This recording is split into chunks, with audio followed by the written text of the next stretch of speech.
world, and to my listening ears, all nature sings and round me. That was Kylie's card. We got it worked out. It was, minor problem. This is my Father's world.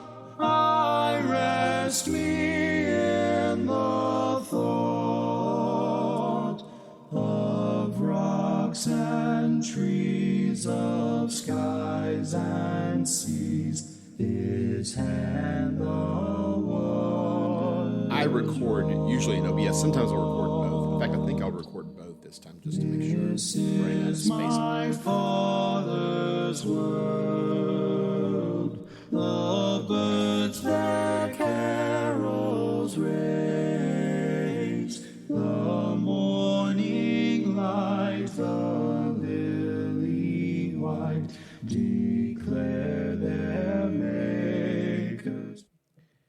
This is 20 pages a week, a slight deviation from the regular schedule. This should be dropping, all things going according to plan, technology and Mark Zuckerberg permitting, on Friday morning like normal, but I'm recording early because I'm traveling, and my brother Paul Hammons has graciously agreed to sit in with me a little bit ahead of time.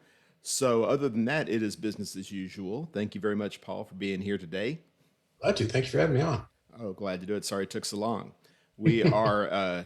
I was saving Paul for Daniel chapter 1 through 6 because I have personal knowledge that at least 50 years ago, Paul was a real ace in Daniel chapter 1 through 6.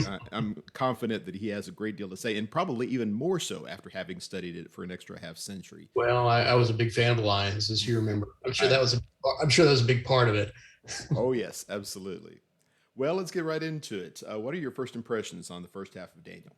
Oh, man. Well, I had a lot of first impressions, honestly. It's, it's one of those things, and this, that the more you study, the more those simple Old Testament stories start to become a whole lot more than just simple Old Testament stories. And I was kidding about this earlier, that I was sure glad you picked me for the first 6 and not the last 6 of this book, because that we tend to look at this as the 6th verse. This is the 6 chapters that are easy. This is the fun stories. These are the stories that we use to edify each other. And then it just changes completely in chapter 7 and becomes all these prophecies that are really kind of hard to understand sometimes, when we have to kind of work through them.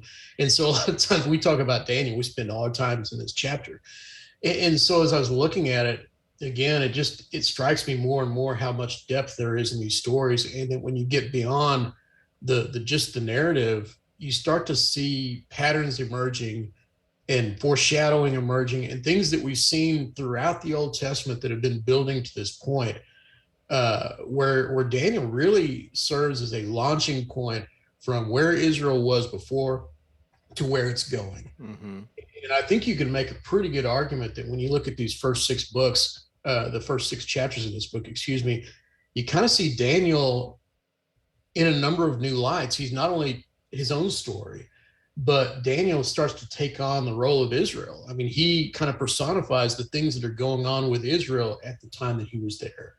And then when you start digging even deeper, you start to see some foreshadowing of Daniel as someone who is the type of Christ. And so it's another example of the Old Testament telling us the story of Jesus without telling us the story of Jesus. Oh, yeah.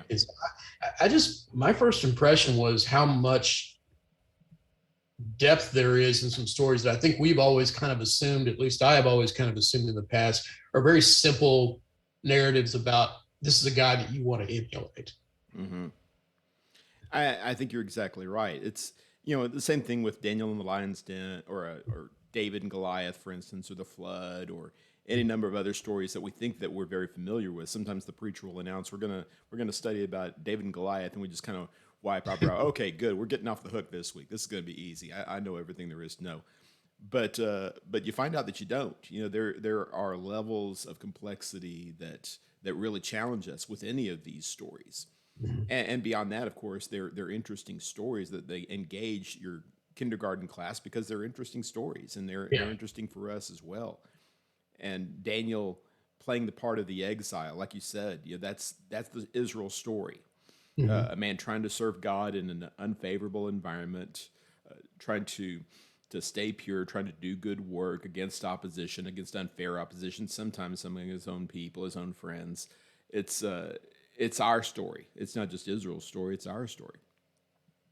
Yeah, and that's not to take. I mean, there's some amazing stories about Daniel, and as you think about what he was going through, uh, here's a guy that was brought in probably for most people seem to think he was between 16 and 18 years old in that first wave of captivity. He's brought in along with some friends of his, and when we read, we just got finished reading through the divided kingdom, and you just get the idea that Jerusalem and Judah in general is just utterly corrupted. Nobody is still faithful.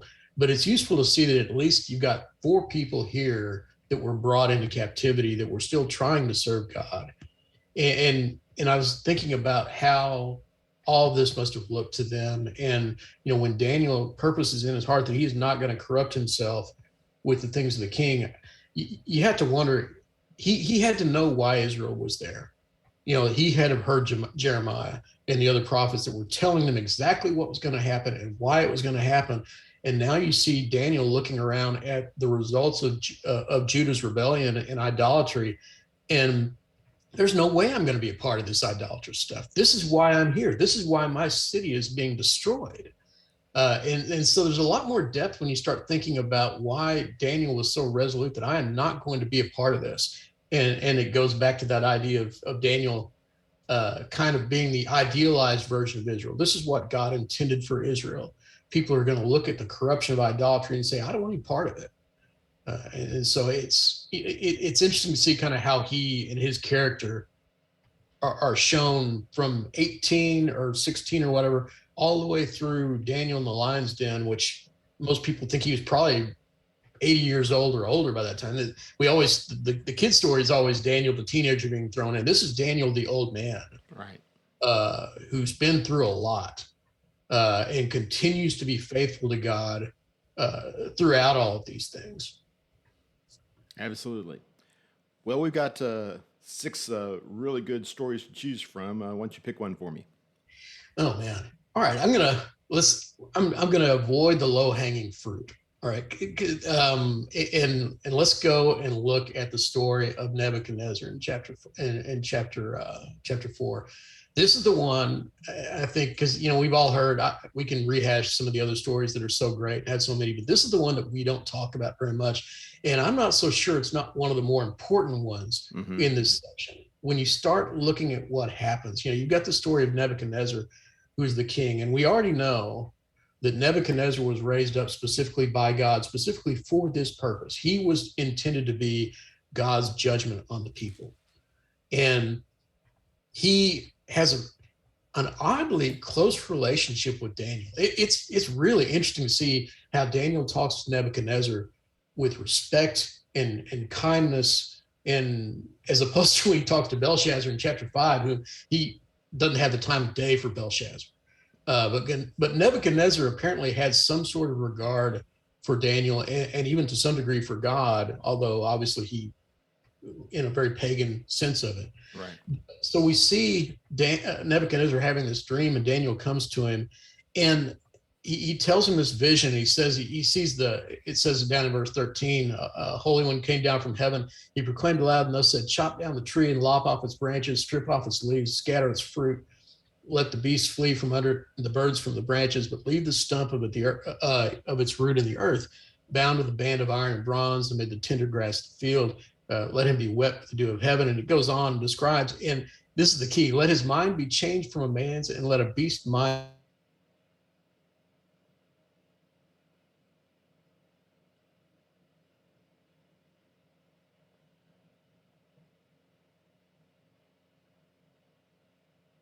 Paul, you still with me?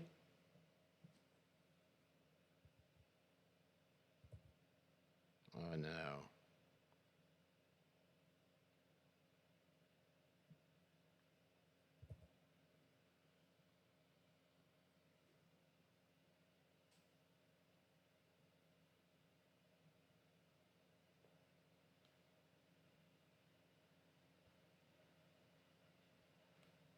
Oh, come on. Are you kidding me? need to Recording in change. progress. Hold on a second. And as a result of that, Paul, you still there? you start to see Nebuchadnezzar in his pride. He's separated out, and he loses his status. He loses everything he had for a period of 7 times, which sounds a whole lot like 70 years, doesn't it? So we see again this idea of Nebuchadnezzar being an example of how God has taken Israel. And it's even clearer in chapter 5 when Daniel goes in and talks to Belshazzar and describes what happened with Nebuchadnezzar. He says down in verse 18, God gave Nebuchadnezzar your father kingship and greatness and glory and majesty. And because of the greatness that he gave him, all peoples, nations, and language trembled and feared before him. He goes on, but when his heart was lifted up and his spirit was hardened so that he dealt proudly, he was brought down from his kingly throne and glory was taken from him. You start to see that in a lot of ways, Nebuchadnezzar is telling the story of Solomon. He's telling the story of Israel. And so he kind of ends up being the example of what God has done, but the idea that when he is willing to humble himself and lift up his eyes and praise God, he's restored. And that must have been, I suspect, the message for this was written obviously for the people that had already returned, that were already back in Judah after Babylonian captivity had closed out. And the message seems to be pretty clear. If you will just humble yourself before God, remember what he has done for you, he's going to restore you. He will bless you in all the ways that he ever used to do. But again, we read, when you start reading the accounts of the return in Malachi and Zephaniah and some of these, Zechariah, you kind of see that they're back. They've cut away the idolatry, but they still haven't got the humility part. Right. They still haven't humbled themselves before God. He said, that's all God's wanting from you. And so I think in a lot of ways, Nebuchadnezzar is the example of that in the way that the story is told.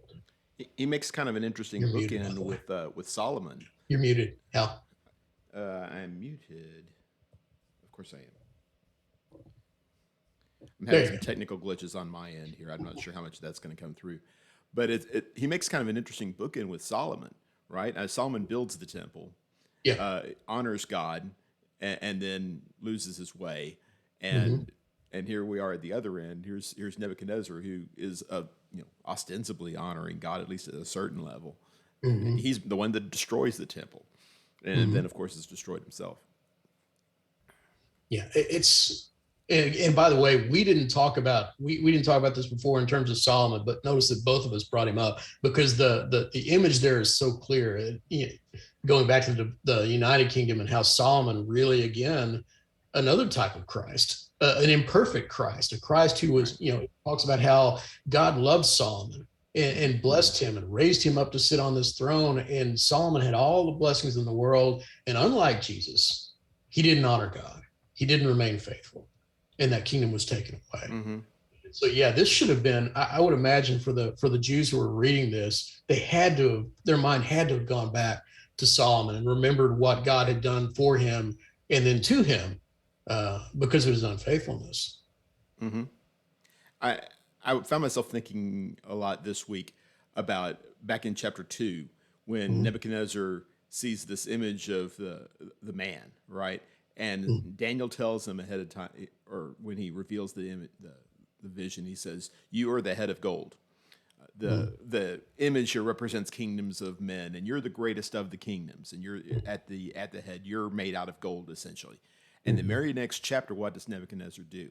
He makes a gigantic image of a man made out of gold, which most people seem to think that's talking about essentially emperor worship. That's an image of Nebuchadnezzar. It's a fealty oath that people are trying to take here. This gigantic image of a man, as if to say, I'm not content with being the head. I want to be the entire body. I want to be the epitome of human greatness here. I'm not satisfied with what Daniel is giving me here. And here we get the comeuppance in chapter 4. Is this kind of attitude, God will bring that to bear at some point. He'll be brought down low. Yeah, and that's the thing from a historical standpoint, why Babylon to me is so interesting, and the fact that it got so powerful so quickly and then just gets wiped off almost immediately from a time standpoint. the Babylonian Empire really was only in power for what, I don't know, 100 years, if that, before the Medo-Persians come in and wipe them out. And it's one of those nations that, as much as any, is such a great example of God saying, I'm going to raise these people up to do my will, and then I'm going to punish them for the evil that they did in the process of that, and which is what Obadiah is all about. And so, yeah, that's a pretty great example of God using a nation and then judging that nation. And of course, that's kind of what Belshazzar, the story of the handwriting of the law, is all about. Mm-hmm. It's the flip side to the Daniel story. Just because Nebuchadnezzar is succeeding doesn't mean he's in favor with God. And Yeah. just because Daniel is suffering, that does not mean that Daniel is opposed to God. Yeah. God works in unusual ways sometimes. Your short term suffering, your short term success, that is not a very good measurement at all of your standing before God. Yeah. Well, and it's funny that the last, at the end, when at the end of chapter 5, just kind of a throwaway line that I thought was kind of interesting. Oh wait, where was it? No, is it in chapter 5? Let me see. I wrote it down. Yeah, in chapter 6, verse 28, after Daniel's been taken out of the lion's den, the statement. So this Daniel prospered during the reign of Darius and the reign of Cyrus the Persian. The idea that that's what happened to Israel, because they were brought low by the Babylonians, but then they prospered. So there's this idea again that they're going to be brought out. They're suffering now, but they're going to be restored, and God is continuing to watch over them. And that brings out another thought that I was thinking about in terms of what we're seeing here. This is really, as far as I can tell, the first real example of God working among the Gentiles and giving the Gentiles a message. And I don't think it's accidental that the revelation of God's kingdom, the most clear revelations of God's kingdom in its work and when it's going to come, are happening under Gentile rule with a Gentile king. And the idea that Daniel is presenting these things to a Gentile king and saying, and the implication seems to be that God is going to create this kingdom, and it's not just going to be for the Jews; it's going to be for all of you. And in chapter 5, when he rebukes Belshazzar, the message almost seems to be like, "Look, this is what I did to the Jews, and I did it not only for their benefit, but as a message to the nations around, that they would know that I am the Lord." He said that on a number of occasions. And he says, when he looks at Belshazzar and says, "You did not humble yourself as Israel did." The warning to the Gentiles that when you see all this, you need to have the response that Darius and Cyrus are going to have. Not in a full sense, but the idea that you are going to regard the God of heaven based on the things that you have seen with what he has done with Israel. And so there is that message of the Gentiles being included now in God's plan in a way that they really weren't before. So again, just some other things that are kind of coming out. Yeah, I totally agree. And the resurgence of the hand is interesting. Also, you mentioned Belshazzar, the hand cut out that cuts the stone out of the mountains, or the stone that's cut out without hands, rather, in chapter 2. The hand shows up in chapter 5 and starts writing on the wall, telling Belshazzar about the part he's going to play in this great drama that he alluded to back in chapter 2. Well, and here's the other thing that's kind of interesting to me about this, because historically what we know, and the Bible kind of alludes to this, that it's not as if everything was fine with Babylon and all of a sudden Belshazzar does this and God says, "That's it, everybody out. You're going to be judged for this." The Medo-Persians were already on the way to the door. They had already defeated, I forget the name of his father. He had already been defeated. They were on the way to Babylon to wipe him out now. And so why is it so important for God to now reveal this to a guy that's about to get killed anyway? It's not for Belshazzar's benefit. Mm-hmm. The benefit is twofold. First of all, obviously, it makes the point that God's saying, this is not happening by human hand, but this is my design. I have brought the Medes and the Persians here to take you out because of the sins of your pride and your arrogance and obviously the arrogance of Babylon. But the other thing that it does from a providential standpoint is that at this point it appears that Daniel I guess has been marginalized. And I would assume that because after Nebuchadnezzar is gone, Belshazzar has no regard for the Jews and frankly seems to have some hostility towards them. So I suspect that he said, I don't want to have anything to do with these guys. And so Daniel has just been forgotten by this time. Mm-hmm. And now, because of this message, Daniel is now restored. And he is now in a position where he's going to be put back into power when Darius comes in and appoints all the satraps. So again, it's another one of those hidden messages of God being mindful of his people and using providence to restore them to their former position. Mm-hmm. Very, very good point. All right. Well, is there a particular verse that jumps out at you? Oh, man. There were a bunch of, I mean, but the one that I would almost always say as I was thinking about this, and, the one that I always think about is Daniel 3:17-18, when the three friends are standing up. If this be so, our God, whom we serve, is able to deliver us from the burning fire furnace. He will deliver us out of your hand, O king. But if not, be it known to you, O king, that we will not serve your gods or worship the golden image that you have set up. I think there's two ways you can go with this. That to me is probably the most powerful statement in the book in terms of explaining the idea of faith, and that it doesn't matter if I'm rewarded in this life. It doesn't matter if God delivers me from the suffering that I'm doing right now. I'm not going to do this because God is God and this idol is not, and I'm not going to worship it. And that's obviously a wonderful statement of faith and power. But I think from what we were talking about in terms of the foreshadowing and the bigger picture of this book, I actually go back to chapter 5 in verse 20. When it describes Nebuchadnezzar, it says, but when his heart was lifted up and his spirit was hardened so that he dealt proudly, he was brought down from his kingly throne and his glory was taken from him. That kind of, to me, sums up all of this. Why are we even here? Why are we having this discussion? Because man's pride will not allow him to submit himself to God and recognize who God is and honor him as God. And when that happens, God steps in and judges. That's right. I think that's exactly right. And, we mentioned David and Goliath before. I think a lot of people might prefer David's statement of faith in the face of Goliath, because that gives more of an assurance of short-term victory. And I'm certainly not criticizing David or anything such as that. But the statement here, it's not about what God's going to do for me right now. It's about what I'm going to do for God. And that's what this life is. I am going to commit myself to God and to God's things, and then God's going to do his things. And in the end, it's going to be right. It's going to work out for me. And, such a tremendous state. The idea of the afterlife comes up a lot in conversation with the Old Testament. And the Old Testament doesn't really talk about, it doesn't talk much about the afterlife. I'll grant you that. But there are plenty of allusions to it. And it's not really alluded to here, but you have to think, I'm going to serve God to my dying moment. And it appears that my dying moment is staring me right in the face.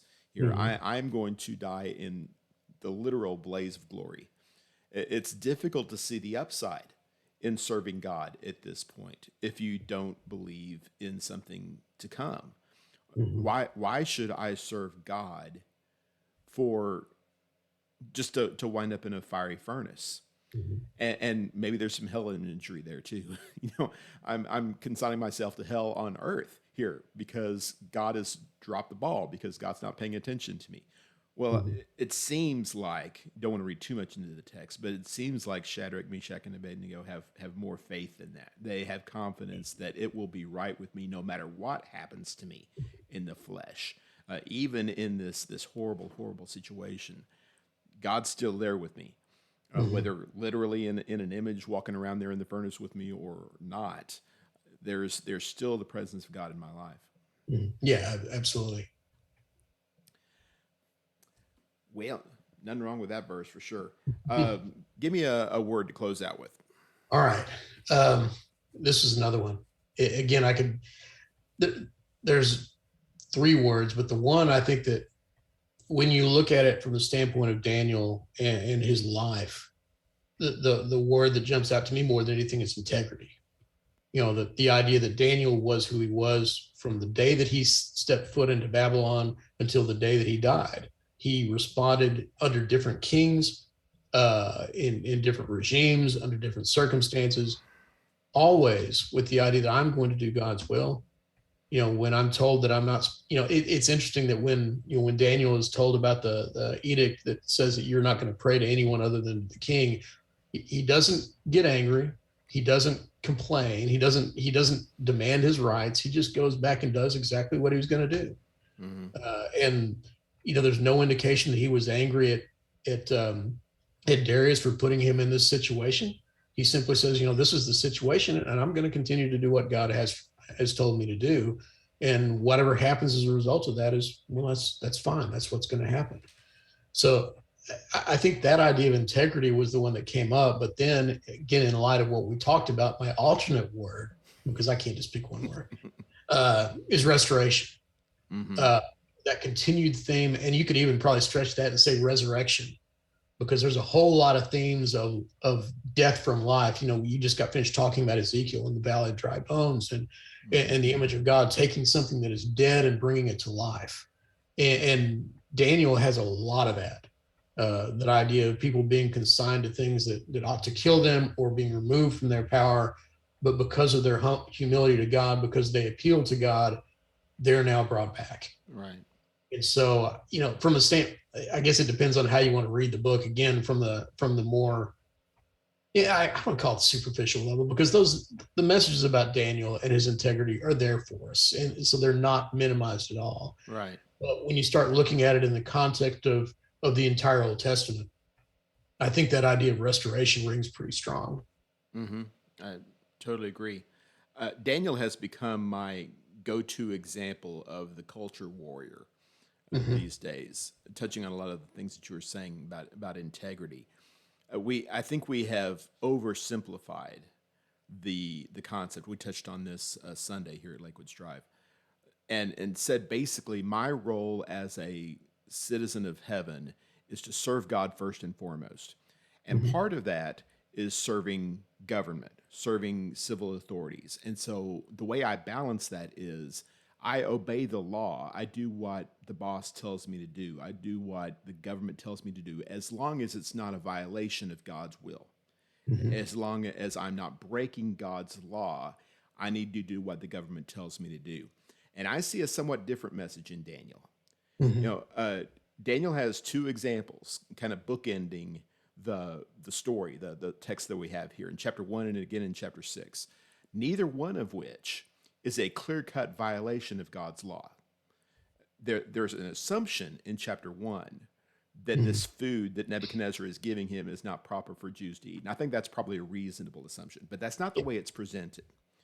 The way it's presented is, this is not what I do. I'm a child of God. I am going to serve God first. I'm going to be seen as serving God first. He doesn't try to negotiate. He doesn't investigate. Is this food been sacrificed to idols? What kind of animal is this cut from? Under what circumstances? How is it butchered? Could we take over the butchering process? Maybe it involved or something. No, we're not going to play that. I'm just going to be different.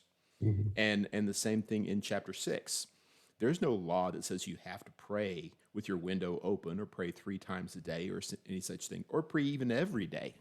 Daniel could have closed his window. He could have altered his habits and still been, according to the law anyway, right with God. But it wasn't simply a matter of not breaking God's law. It's a matter of being seen in your culture as being distinct. I have a reputation as being someone who is separate from this, who puts God first, and I'm going to protect that reputation. I'm going to do what I can to look like a child of God in a pagan world. Yeah. And that may mean breaking the law sometimes. That may mean being respectful. I don't think he's, like you mentioned, he's not disrespectful toward Darius or toward Nebuchadnezzar. But at the same time, again, going back to the verse in chapter 3 with Shadrach, Meshech, and Abed-Nego, we're not going to submit to the king in this. And the consequences are what the consequences are. We'll be children of God. We'll die children of God. And that kind of courage, that willingness to stand out in a foreign culture, in Satan's world, is a difficult thing to come by. It's a difficult thing to maintain even Yeah, in our life. it is. And you know, the other thing about that too is that Daniel, not only does he not close his window, but he also doesn't go down to the street and get down in the middle Right. of the square and start praying. He doesn't make a big production about it. The point is not that I'm going to go make a statement here. The point is that I'm not going to change my behavior. Right. This is not me going out of the way trying to seek attention or to have some sort of a moment that draws attention to me. This is the idea that I'm going to serve God, to your point, and I'm not going to change it because man has told me to do so. Right. And I think, again, that's another good lesson. Again, that this is not about virtue signaling. This is not about being holier than thou. This is not about trying to show everybody, like the Pharisee, look everybody, look at me being righteous. I'm defying the king. Mm-hmm. Simply, I haven't changed. I'm doing what I always do. And, and it's difficult to apply these examples, on a situational basis for us. People use Elijah as an example of, sticking your nose in the big guy's eye or your thumb in his eye or whatever. How do we apply this in the COVID era? How do we apply this in a communist nation? It's difficult to say, but I think it basically boils down to this very basic concept. You are a child of God. You belong to him, and you are displaced. You need to be comfortable with that. You need to know who you are, and you need to tell your neighbors who you are. And no need necessarily to be rude about it, like you were saying, to be rebellious about it. But at the same time, be seen as someone different. Don't be afraid of that. Run into that, race into that, embrace that. I am different. Because Daniel was different, because he was willing to stand up to the king, he elevates himself very quickly in Darius's government. This is a person of integrity, like you're saying there. He's not just on the right side, as it turns out. He's also a decent person, a person who knows who he is, a person who tells the truth always. That kind of person doesn't fail in Satan's world as often as you might think. Sometimes things work out for people like that. But again, even if it doesn't, what difference does it make? We're focusing on heaven. Well, and I think when you see examples of people like Darius or even people like Nebuchadnezzar who value those qualities, they're going to recognize those in that person. And when you get a person like Belshazzar who does not value them, he's not going to recognize them. One of my backup verses, the other one that I thought about almost used as well over in Daniel 6, when it's talking about the officials trying to find grounds against David.